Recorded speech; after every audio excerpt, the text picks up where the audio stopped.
Hello everyone, I am Nikita Gupta and we have started our unit first that is antihistaminics जिसके अंदर अभी तक हम पढ़ चुके हैं कि हिस्टामीन क्या होता है, हिस्टामीन कैसे रिलीज़ होता है, क्या एक्शंस परफॉर्म करता है और इसकी वजह से क्या क्या कॉम्प्लेक्सेशंस हो जाते हैं हमारी बॉडी में, जिसके लिए हमें उनको ट्रीट करने के लिए एंटीहिस्टामिनिक्स देने पड़ते हैं।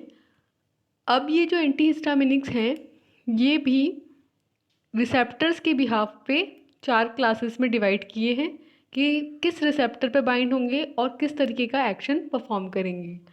तो सबसे पहले हम यहाँ पे स्टडी करने जा रहे हैं H1 एंटीहिस्टामिनिक्स की फर्स्ट जनरेशन क्लास को। क्या होंगे H1 रिसेप्टर एंटीहिस्टामिनिक्स, यानी कि वो एंटीहिस्टामिनिक्स जो कि पर्टिकुलरली H1 हिस्टामिनिक रिसेप्टर्स पे जाके बाइंड होंगे और एक्शन परफॉर्म करेंगे। H1 receptor antagonist are clinically use in the treatment of allergic reactions, allergic conditions like rhinitis, conjunctivitis, dermatitis, pruritis और एनाफाइलेक्टिक रिएक्शंस। मीन्स कि H1 रिसेप्टर एंटागोनिस्ट जो agent होते हैं वो बेसिकली कौन सी ट्रीटमेंट में use किए जाते हैं, एलर्जिक कंडीशंस में।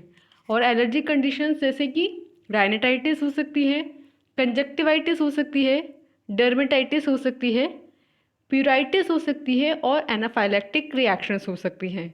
अब एक चीज़ आप हमेशा ध्यान रखेंगे कि जब भी आइटिस किसी वर्ड के एंड में लगा हो इट मीन्स इन्फ्लामेशन।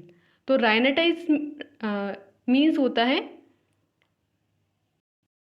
नोज़ में इन्फ्लामेशन, कंजक्टिवाइटिस मीन्स जो कंजक्टिवाइटिस है हमारी, जो हमारी आई में प्रेजेंट है उसमें इन्फ्लामेशन, डर्मेटाइटिस यानी कि स्किन की जो डर्मल सेल्स हैं उनमें इन्फ्लामेशन, प्यूराइटिस मीन्स की acne, itching type reaction and anaphylactic reactions. इनके ट्रीटमेंट में यूज़ किए जाते हैं H1 रिसेप्टर एंटागोनिस्ट। अब ये जो H1 रिसेप्टर एंटागोनिस्ट हैं ये बेसिकली कैसे वर्क करते हैं। H1 receptor antagonist are reversible competitive inhibitor of histamine at H1 receptor. Means कि ये जो H1 रिसेप्टर एंटागोनिस्ट होते हैं ये रिवर्सिबली compete करते हैं H1 हिस्टामिनिक रिसेप्टर से बाइंड होने के लिए और बाइंड होकर के इनहिबिट कर देते हैं हिस्टामीन को। And then antihistaminic do not prevent the formation of histamine और रिलीज ऑफ हिस्टामीन।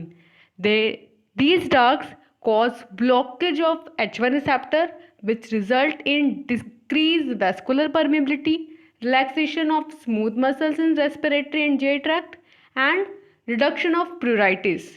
मीन्स कि ये जो एंटीहिस्टामिनिक्स हैं ये ना तो हिस्टामीन के रिलीज़ को और ना ही हिस्टामीन के फॉर्मेशन को प्रिवेंट करते हैं, ना तो हिस्टामीन को बनने से रोकेंगे ना ही उसको रिलीज़ होने से रोकेंगे, बल्कि हिस्टामीन के साथ compete करेंगे रिसेप्टर पे, जो H1 रिसेप्टर है उस पे बाइंड होने के लिए। और H1 रिसेप्टर पे खुद बाइंड होकर के हिस्टामीन को नहीं बाइंड करके जो रिसेप्टर्स हैं उनको ब्लॉक कर देंगे, जिसकी वजह से क्या रिजल्टेंट होगा, जो वेस्कुलर परमिबिलिटी है वो डिक्रीज हो जाएगी। सेकंड, स्मूथ मसल्स जो हैं रेस्पिरेटरी और जीआई ट्रैक्ट की उनमें रिलैक्सेशन होगा और जो प्यूराइटिस है उसका रिडक्शन होगा। The receptor antagonist first generation cause sedation due to lack of selectivity for the peripheral H1 receptor. अब ये जो फर्स्ट जनरेशन के H1 रिसेप्टर एंटीहिस्टामिनिक्स हैं ये सेडेशन कोज करते हैं। क्यों? क्योंकि इनकी जो सेलेक्टिविटी है वो नहीं होती है पेरिफेरल H1 रिसेप्टर्स के लिए, ये स्पेसिफिकली जाकर के नहीं बाइंड होते हैं, तो ये कहीं भी बाइंड हो जाते हैं H1 रिसेप्टर में, इसलिए ये सेडेशन कोज करते हैं। तो हमें ओवरऑल क्या समझ में आया H1 रिसेप्टर एंटीहिस्टामिनिक्स के बारे में कि H1 रिसेप्टर एंटीहिस्टामिनिक्स जो होते हैं ये हिस्टामिनिक जो रिसेप्टर्स हैं उन पे जाके बाइंड होते हैं, बाइंड होके उन्हें ब्लॉक कर देते हैं और हिस्टामीन को वहाँ नहीं बाइंड होने देते हैं, जिसकी वजह से जो हिस्टामीन एक्शन परफॉर्म कर रहा था अब वो नहीं परफॉर्म हो पाते हैं। तो इस तरीके से H1 एंटीहिस्टामिनिक्स अपना फंक्शन परफॉर्म करते हैं। नेक्स्ट आता है इसका स्ट्रक्चर एक्टिविटी रिलेशनशिप यानी कि SAR। तो हम इसकी पहले बेसिक पॉइंट ही समझेंगे और उसके बिहाफ पे हम इसका SAR समझेंगे। So the basic structure of H1 antihistaminic drugs is here. ये है बेसिक इसकी मॉइटी, जिसके अंदर क्या है AR यानी कि अराइल ग्रुप। अराइल यानी कि क्या हो सकता है, फिनाइल हो सकता है, सब्स्टिट्यूटेड फिनाइल हो सकता है और हिटेरो अराइल ग्रुप हो सकता है। सेकंड AR डैश यानी कि कोई दूसरा सेकंड जो है अराइल और अराइल मिथाइल ग्रुप हो सकता है। देन इसमें क्या है एक्स का मतलब है कार्बन, ऑक्सीजन और नाइट्रोजन। देन इसमें क्या है, बीच में दो कार्बन यानी इथाइलिन चेन है। देन यहाँ पे एक नाइट्रोजन प्रेजेंट है, ठीक है, यानी कि टर्मिनल नाइट्रोजन मॉइटी प्रेजेंट है, जिसके अंदर R और R डैश यानी कि कोई one substitution and second substitution present होगी। तो इस तरीके से इसके अंदर लास्ट क्या है, टर्मिनल अमीनो ग्रुप है। और क्योंकि ये वाला जो नाइट्रोजन है इसने तीनों तरफ बॉन्ड बनाए हैं, तो ये कौन सा है, अमीन ग्रुप है, प्राइमरी अमीन ग्रुप होगा, ठीक है। तो क्या समझ में आया हमें इसकी बेसिक मॉइटी में कि अगर आप गौर से इस स्ट्रक्चर को देखें तो एक बेसिक में कार्बन कार्बन का एक चेन प्रेजेंट, एक एक्स प्रेजेंट, एक अमीन ग्रुप प्रेजेंट और दो अराइल ग्रुप प्रेजेंट, और ये वाली जो मॉइटी है ये किरेल कार्बन, ठीक है। तो ये हमें यहाँ से देख के पता चल रहा है। अब जो हमने बेसिक मॉइटी में देखा उसी को हम स्टडी कर रहे हैं। तो सबसे पहले है लेंथ ऑफ कार्बन चेन। जैसा कि हमने कहा कि इसके अंदर एक कार्बन चेन की लेंथ प्रेजेंट है, तो उसको हम यहाँ पे देख रहे हैं कि most of the H1 antihistaminic drugs have ethylene chain which is required for maximum activity. तो ये जो बीच में हमने इथाइलिन चेन की बात करी, ये most of the H1 antihistaminic drugs में प्रेजेंट होती है और ये मैक्सिमम एक्टिविटी के लिए रिक्वायर्ड होती है। और अगर इंक्रीज और branching of this chain reduces the activity, अगर इस चेन की जो लेंथ है इथाइलिन यानी कि दो कार्बन चेन से बढ़कर के ज़्यादा हो जाएगी या इसमें कोई ब्रांचिंग हो जाएगी, तो जो चेन की एक्टिविटी है वो क्या हो जाएगी, रिड्यूस हो जाएगी। जो कंपाउंड की एक्टिविटी है वो रिड्यूस हो जाएगी। But promethazine is an exception. इसके अंदर जो प्रोमिथाजीन है वो एक एक्सेप्शन है, क्योंकि आप देखेंगे कि इसके अंदर ये जो इथाइलिन चेन है इसमें ब्रांचिंग हो रखी है, लेकिन इसकी जो एक्टिविटी है वो रिड्यूस नहीं हो रही है। Then the chain is saturated, unsaturated and sometimes part of ring system.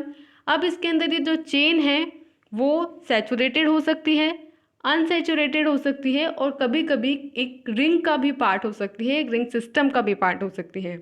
जैसे कि अगर आप देखेंगे ये हमारे पास साइक्लाजीन है, ठीक है, इसके अंदर ये कार्बन चेन, इसमें ये 1 AR aryl group, second aryl group और ये अमीन ग्रुप।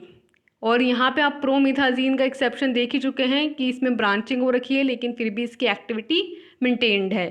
तो this is the first point that chain of carbon length. Then second है नेचर ऑफ अराइल ग्रुप। पहला तो हमने क्या देखा,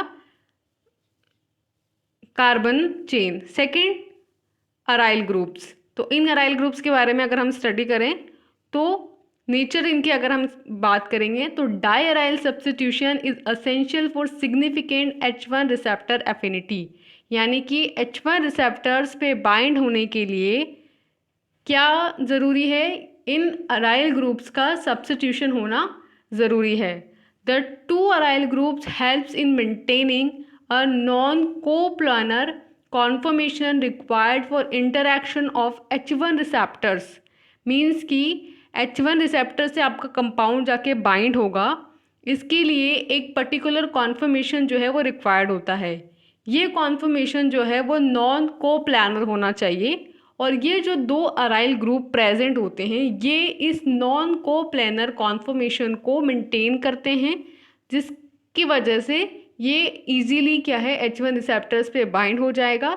जैसे कि फॉर एन एग्जांपल डाइफिनहाइड्रामीन, अगर आप इसके स्ट्रक्चर को देखेंगे तो इसमें दो फिनाइल ग्रुप प्रेजेंट है और ये एक लार्ज मॉइटी है, तो इसकी वजह से इन दोनों अराइल ग्रुप्स की वजह से क्या होगा, एक नॉन कोप्लानर कॉन्फर्मेशन बनेगा, और ये जो है H1 रिसेप्टर पे इंटरैक्शन को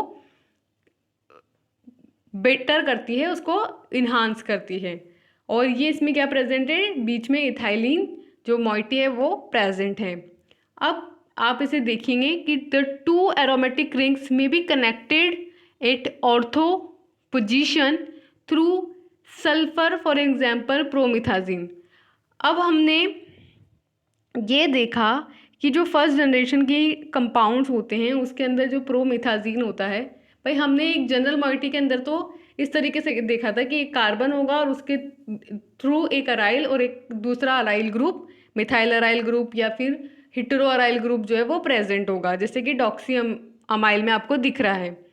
अब लेकिन ऐसा भी हो सकता है कि ये जो दो एरोमेटिक रिंग्स हैं वो एक दूसरे की जो ऑर्थो पोजिशंस हैं उनके थ्रू इस सल्फर से कनेक्टेड हो, जैसे कि प्रोमिथाजिन। तो this is the second point जो कि हमें ध्यान रखना है अराइल ग्रुप्स की नेचर के बारे में। Then one aromatic ring can be replaced isosterically by hetero aromatic ring to give a compound with better action like doxylamine। Means कि हमने ये कहा स्टार्टिंग के अंदर कि एक अराइल ग्रुप होगा, एक जो है वो मिथाइल अराइल ग्रुप होगा, तो मिथाइल अराइल ग्रुप भी हो सकता है और जो अराइल ग्रुप है उसकी जगह क्या हो सकता है, हिटेरो एरोमेटिक रिंग भी प्रेजेंट हो सकती है जो कि आइसोस्टेरिकली जो है एरोमेटिक रिंग से रिप्लेस की गई हो, जैसे कि फॉर एन एग्जाम्पल डॉक्साइल अमीन के अंदर होता है। सो this is the second point के अंदर थर्ड पॉइंट जो हमारा एरोमेटिक रिंग्स के बारे में हम स्टडी कर रहे हैं उसके अंदर तीन पॉइंट हमने देखे हैं। पहला कि दोनों एरोमेटिक रिंग्स जो हैं वो इम्पॉर्टेंट है रिसेप्टर्स पे बाइंड होने के लिए क्योंकि एक स्पेसिफिक कॉन्फ़िगरेशन प्रोवाइड करते हैं ये। दूसरा, ये जो दोनों रिंग हैं वो ऑर्थो पोजीशन पे सल्फर से कनेक्ट हो सकती हैं। थर्ड पॉइंट कि आइसोस्टेरिकली इसमें एरोमेटिक रिंग हिटेरो एरोमेटिक जो रिंग है उसके थ्रू रिप्लेस हो सकता है। देन हमारा आता है third point that is nature of terminal nitrogen. हमने इन दोनों अराइल ग्रुप्स के बारे में बात कर ली, कार्बन चेन के बारे में बात कर ली, और अब थर्ड हमारा आता है लास्ट का टर्मिनल अमीनो ग्रुप। तो अगर हम इसकी बात करें तो इसमें फर्स्ट पॉइंट है कि the terminal nitrogen atom should be tertiary in nature. ये कैसा होना चाहिए, टर्शरी। टर्शरी होने का मतलब है कि इसके अंदर इस नाइट्रोजन की तीनों साइड पे वैलेंसीज फुलफिल होनी चाहिए।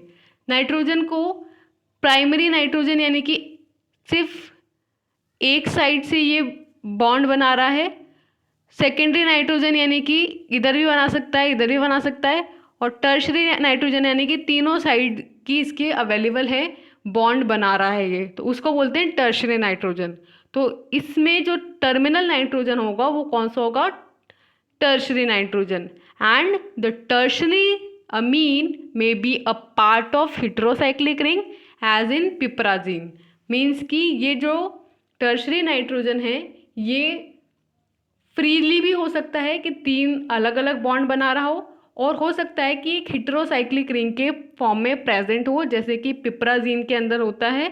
इसके पिपराजीन जो हमने डेरिवेटिव्स देखे थे उसके अंदर इस क्लास में ड्रग्स थी साइक्लेजीन एंड क्लोरसाइक्लोजीन्स। तो आप क्लोरसाइक्लोजीन के स्ट्रक्चर में देख सकते हैं यहाँ कि इसमें ये जो नाइट्रोजन है इसने एक इधर बॉन्ड बनाया, एक इधर बनाया और एक इधर बनाया, लेकिन साथ में रिंग में भी प्रेजेंट है। सो इस तरीके से यहाँ हमारा SAR कंप्लीट होता है, जिसके अंदर हमने सबसे पहले जनरल मॉइटी समझी, फिर हमने 3 पॉइंट्स डिस्कस किए। पहला, जो सेंट्रल में हमारा प्रेशर था, कार्बन कार्बन की चेन थी, उसको स्टडी किया। एंड देन हमने अराइल ग्रुप्स जो एसोसिएट थे उनको देखा। एंड देन हमने जो टर्मिनल नाइट्रोजन एटम था उसको स्टडी किया। अब हम जो फर्स्ट जनरेशन के हमारे ड्रग्स हैं उनको स्टडी करेंगे। So drugs belonging to H1 antagonist first generation are describe as follows. तो सबसे पहली जो हमारी ड्रग आती है इसके अंदर ये है डाइफिनहाइड्रामीन हाइड्रोक्लोराइड। सो जैसा कि स्ट्रक्चर हमें दिखाई दे रही है डाइफिनहाइड्रामीन हाइड्रोक्लोराइड की। सो ये क्या है, हाइड्रोक्लोराइड यानी HCl का सॉल्ट है बेसिकली, एंड इसके अंदर है डाइफिनाइल यानी कि 2 phenyl rings, and this is the hydramine moiety. इसका आयुपिक नेम आप स्ट्रक्चर से बनाएंगे। तो जैसा कि दिखाई दे रहा है कि सेकेंड पोजीशन पे 2 diphenyl methoxy, like as you see कि मेन जो हमारी मॉइटी है वो क्या है, इथाइलिन ग्रुप, और इसमें जो मेन फंक्शनल ग्रुप है वो क्या है, अमीन। सो लास्ट में हम क्या लिखेंगे, इथामीन। अब जो इसमें अमीन है उसमें क्या प्रेजेंट है, 2 मिथाइल ग्रुप, सो एन डाई मिथाइल। और ये किस पोजीशन पे, क्योंकि जिधर मेन फंक्शनल ग्रुप होता है उसको नंबरिंग देते हैं हम 1 और सेकंड को क्या देंगे 2। तो 2 पे क्या प्रेजेंट है, मिथॉक्सी ग्रुप, और मिथॉक्सी ग्रुप से क्या अटैच है, 2 phenyl group. So 2 phenoxy methyl N di methyl ethanamine, ये होगा इसका IUPAC नेम। देन इसकी सिंथेसिस कि कैसे ये सिंथेसाइज होता है। सो आप देखेंगे कि सबसे पहले हमारे पास क्या है, डाई फिनाइल मीथेन, ये हमारे पास बेसिक मॉइटी है। जब हम इस पे इन the presence of light bromine जो है वो उसकी रेज डालते हैं, ब्रोमीन के प्रेजेंस में इसको रिएक्शन करवाते हैं, तो हमारा जो प्रोडक्ट बनता है वो कैसे बनेगा, सब्स्टिट्यूशन से। मीन्स कि इसका जो एक हाइड्रोजन है वो सब्स्टिट्यूट हो जाएगा इसके एक ब्रोमीन से, और क्या रिलीज हो जाएगा, HBr, और यहाँ पे इस हाइड्रोजन को ब्रोमीन रिप्लेस कर देगा। Then in the presence of K2CO3 and 140 degree celsius हम क्या करेंगे, इस मॉइटी को इंट्रोड्यूस करवाएंगे, that is 2 hydroxy ethanamine, and then this bromine is replaced with this OH का जो H है, इस OH में जो H है सिर्फ उसके थ्रू इस ब्रोमीन को रिप्लेस होगा और एक और HBr की मॉइटी जो है वो निकलेगी, और इस फिनॉक्सी ग्रुप से ये अटैच हो जाएगा, और जो हमारा कंपाउंड सिंथेसाइज होगा उसका नाम होगा डाई फिनाइल हाइड्रामीन।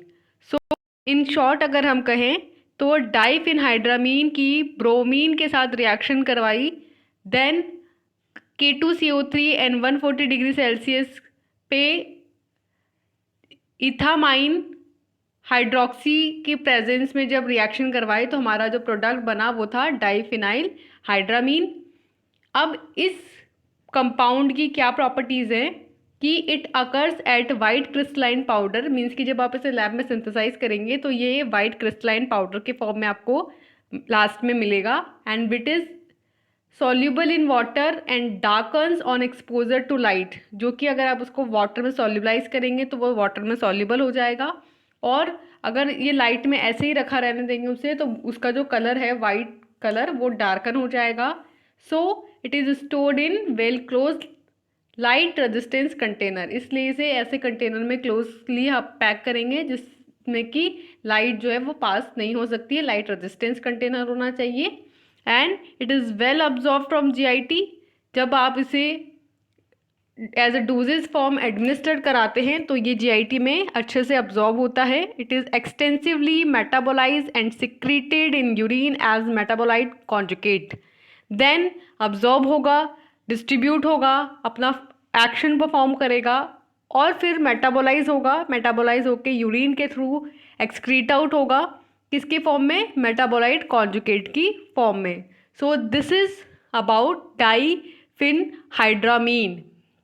नेक्स्ट आता है इसका मैकेनिज्म ऑफ एक्शन, कि ये जब जाता है बॉडी में तो कैसे अपना एक्शन प्रोड्यूस करता है। So diphenhydramine is a competitive antagonist of H1 receptor and it also antagonize H1 receptor centrally and causes drowsiness. It also a potent antimuscarinic agent। तो अगर हम डाइफिनाइलहाइड्रामीन की बात करें तो हम इसको स्टडी कर रहे हैं H1 रिसेप्टर एंटागोनिस्ट में। तो ये बेसिकली क्या करता है, जो H1 रिसेप्टर है उसको कॉम्पिटिटिवली एंटागोनाइज करता है और साथ में इसे सेंट्रली भी एंटागोनाइज करता है। और हमने जैसे कि पहले देखा है कि जो H1 रिसेप्टर एंटागोनिस्ट है ये ड्राउजीनेस कोज करते हैं, सेडेशन कोज करते हैं। तो वही सेम चीज़ यहाँ बोली है कि ये जो है डाइफिनहाइड्रामीन ये भी ड्राउजीनेस कोज करता है and it is also a potent anti muscarinic agent, यानी कि मस्कैरिनिक जो एजेंट्स हैं, मस्कैरिनिक रिसेप्टर्स हैं, उनको भी ये एंटागोनाइज करता है। इसका जो यूज़ किया जाता है वो है, first it is use to treat allergic conditions like urticaria, conjunctivitis, pruritis and rhinitis. तो जितनी भी एलर्जिक कंडीशंस बॉडी में कोज होती है लाइक अर्टिकारिया, कंजक्टिवाइटिस यानी कि जो कंजक्टिवा है उसमें इन्फ्लामेशन, प्यूराइटिस यानी इचिंग एंड राइनाइटिस यानी नोज़ में इन्फ्लामेशन, उनमें ये यूज़ किया जाता है। Second, diphenhydramine is also used in the prevention and treatment of motion sickness.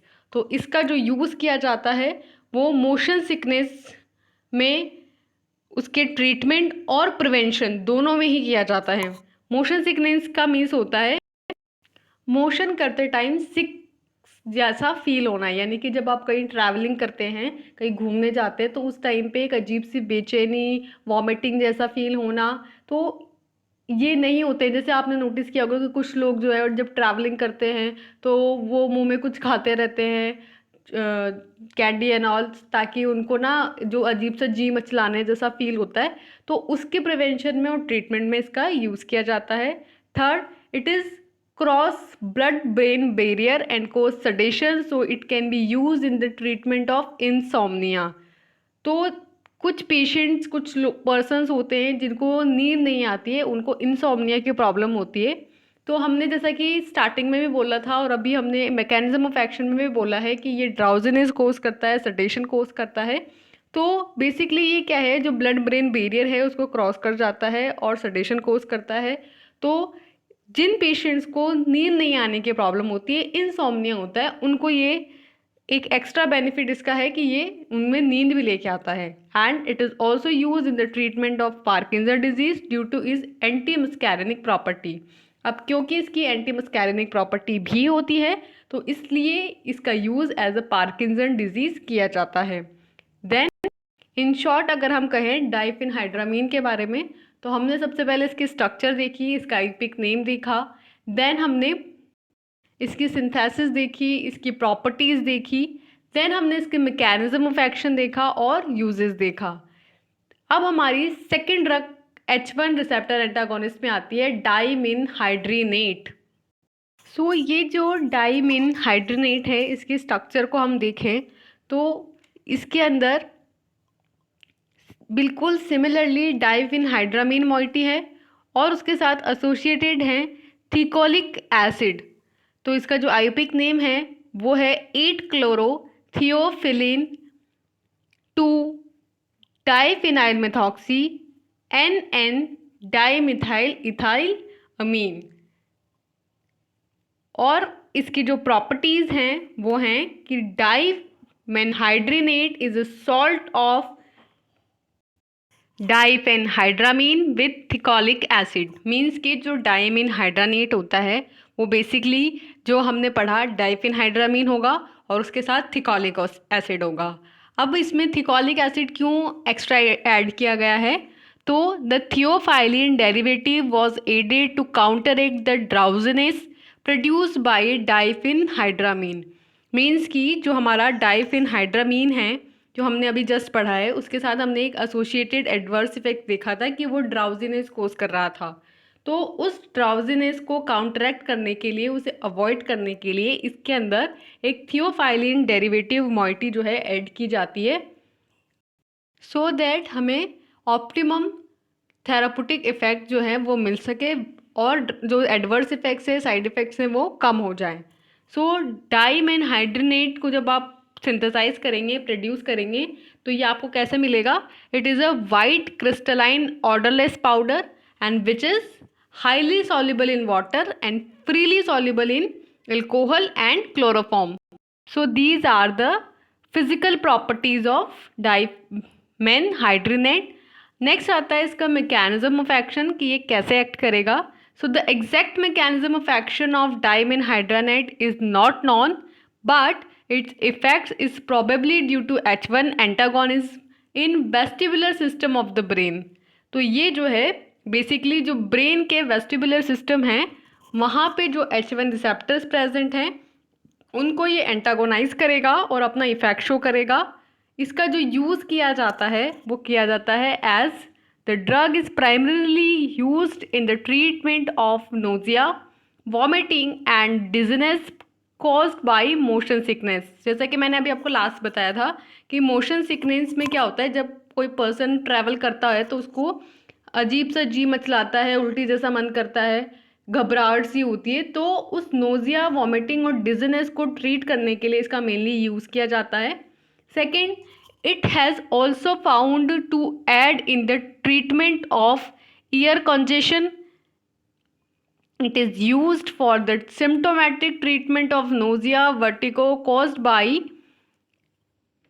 Meniere's disease. Means कि इसका मोशन सिकनेस के अलावा ईयर कॉन्जेशन के ट्रीटमेंट में और मेनीरीज डिजीज़ की वजह से जो नोजिया और वर्टिगो हुआ है उसके सिम्टम्स को ट्रीट करने के लिए यूज़ किया जाता है. सो अगर मैं समअप करूं आज के वीडियो लेक्चर को, तो हमने सबसे पहले स्टार्ट किया था एंटीहिस्टामिनिक्स, जिसके अंदर हमने आज पढ़ा H1 receptor antagonist first generation, जिसमें हमने ये जाना कि जो फर्स्ट जनरेशन की ड्रग्स होती हैं इनके अंदर क्या कॉमन बातें होती हैं, ये कैसे एक्ट कर रही होती हैं.